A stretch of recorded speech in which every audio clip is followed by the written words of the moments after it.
Hey guys, it's Bert. Welcome back. I've been gone for about 3.5 weeks. Long story short, I took a vacation. Kind of needed to. New job, lots of new things to go over, working a lot of extra hours, so I have plenty of money to build this bad boy here.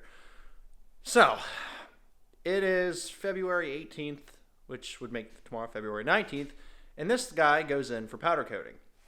Haven't really set on a color yet. I'll figure it out when I get there, really. He's got like 12,000 different colors with various levels of, metal flake. It's going to have metal flake. I want it to be bright. That way so people don't get really, really close because they can't tell like what it is because of the color. Also for safety. And I generally like, brighter colors. Gunmetal or chrome, cool, but not... I want something a little bit more with a little bit more pop. So we'll figure that out. Anyway, today is more of an informational video. We did all the drilling and everything before we sent this thing away to be powder coated. Probably the smart thing to do, because generally you just run the risk of screwing up stuff a lot less, and you don't have to drill more holes and mess things up, and less rust and all the other fun things that go with it.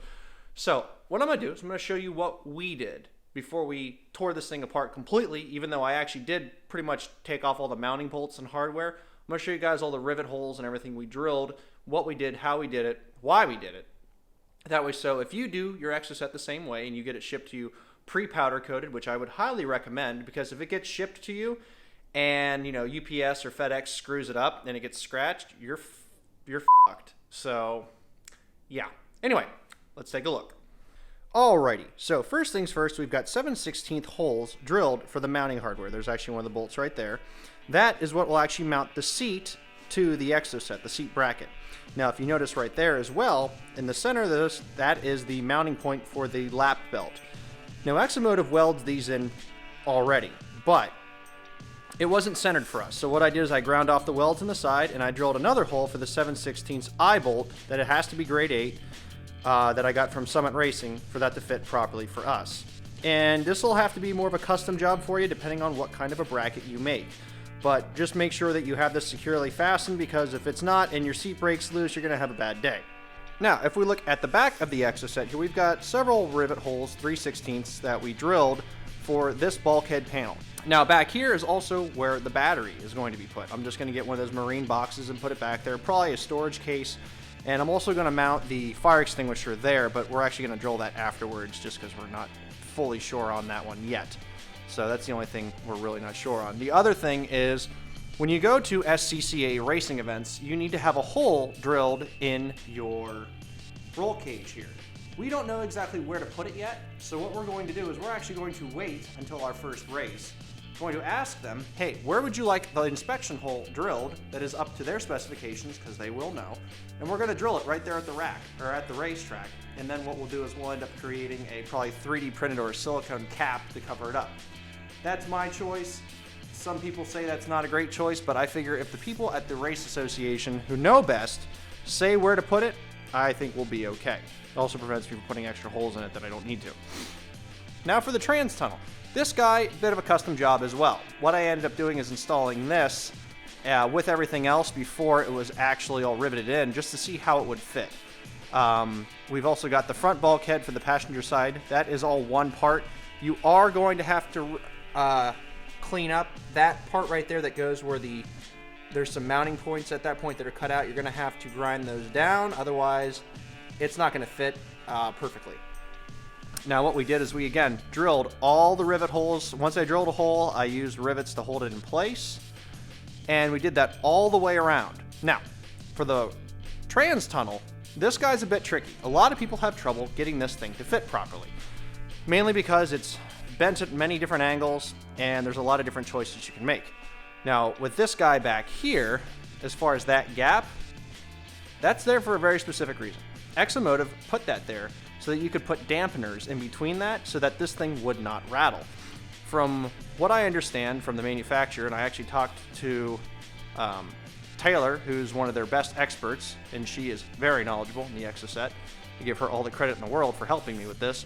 They did that because there was an obscene amount of rattling from that otherwise, which is also why they included this wonderful plastic or rubber and metal, metal shimming that you ended up seeing up front here that'll prevent vibration sounds. Also put that along the back once we're done. So that's a nice snug fit.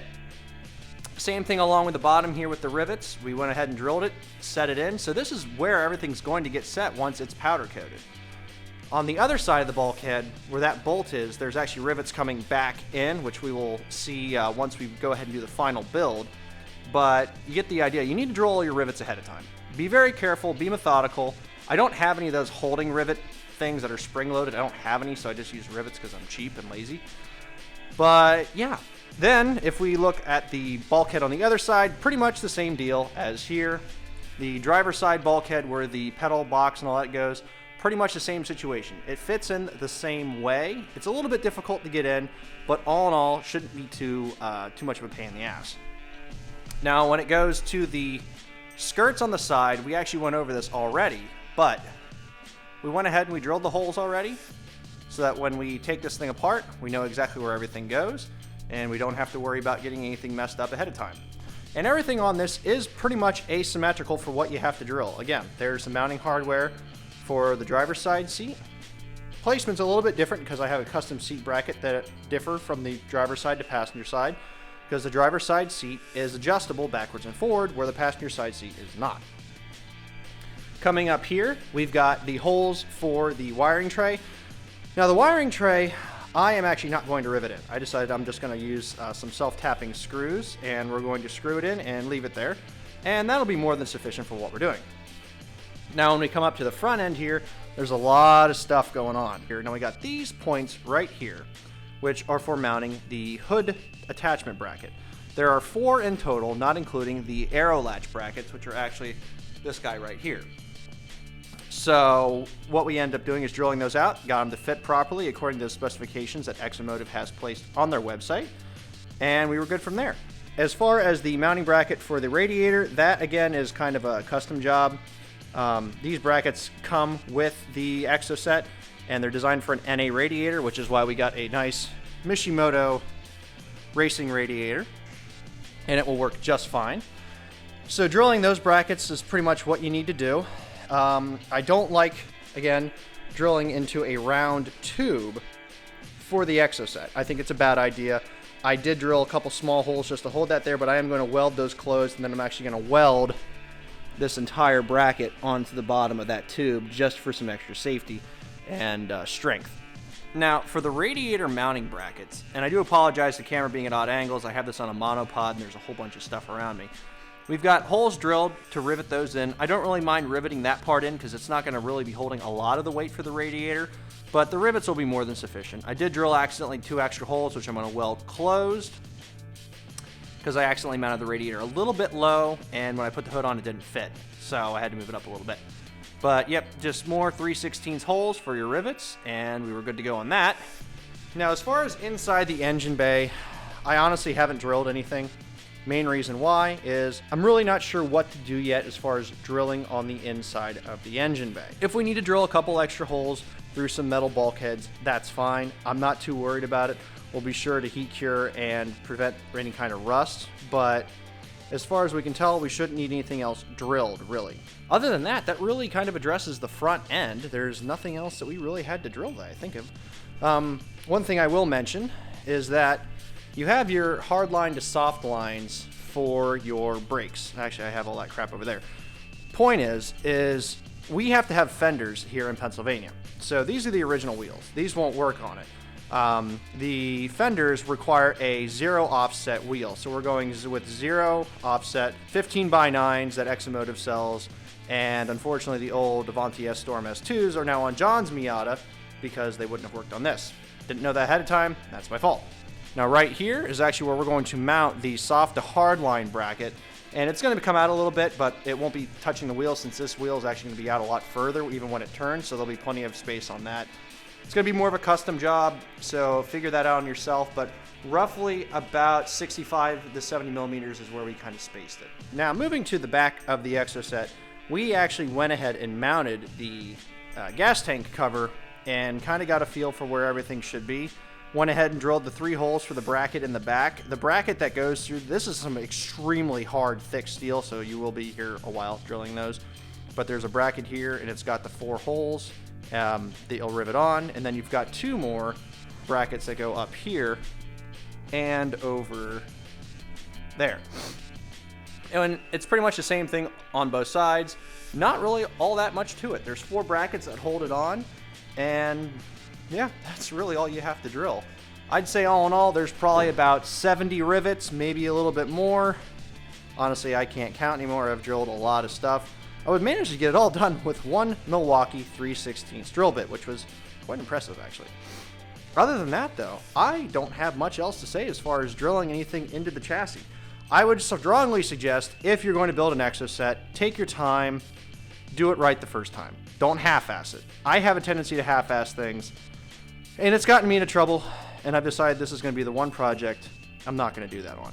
So drill your holes, send it to powder coating, and when you get it back, you know where everything goes, you know it all fits, you're not drilling extra holes, and you're not scratching up your powder coat, which I don't really want to do.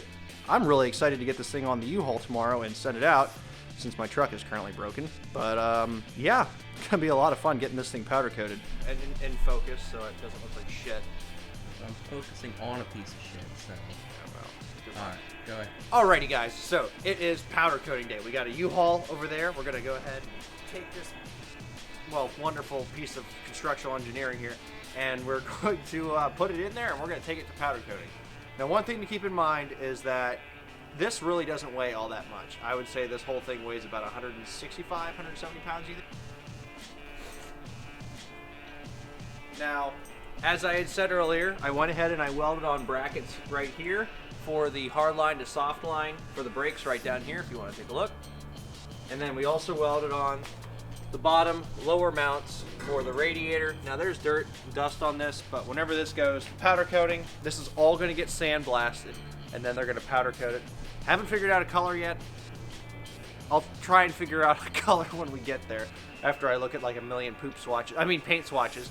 So we'll just have to wait and see. Big thing to keep in mind is that all the extra little trim bits, mounting hardware, stuff like that, you don't have to get that powder coated. We're not, mainly because we're using grade 8 zinc plated steel, so you don't really need to worry about getting that powder coated. Some people might if they're really picky.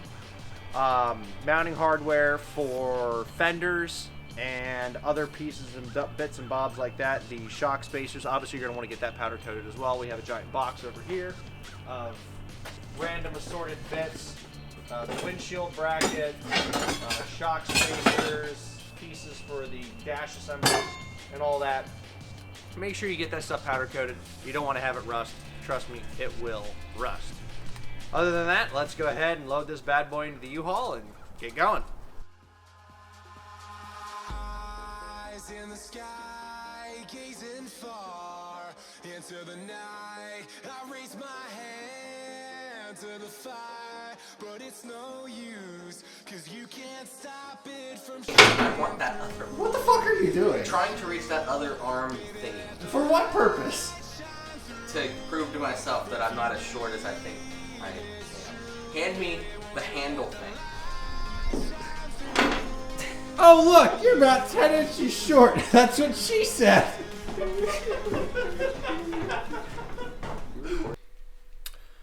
Alrighty guys, so that's about it for now. Really, all we gotta do is wait until it gets back from powder coating. We gotta do the power steering delete, run the brake lines, some other small things. And really, that's all we got to do until the chassis gets back. So in the next video, I will most likely be doing the power steering delete and getting all that stuff figured out, since we don't really need it because it doesn't weigh anything in the front. I know it looks like I just woke up. It's because I did. My new job obviously requires a lot of my time. So I sleep when I can, which is just like that much of the day. So until next time, guys, I am Bert from Pixel Armory. I love you all. Like, favorite, subscribe. And I'll see you guys next time. And a huge shout out to our friends Chris Williams, Nico Daché, and Patrick O'Connor for being our awesome Patreon subscribers. Thank you so much, guys. It really means a lot to all of us here at Pixel Armory.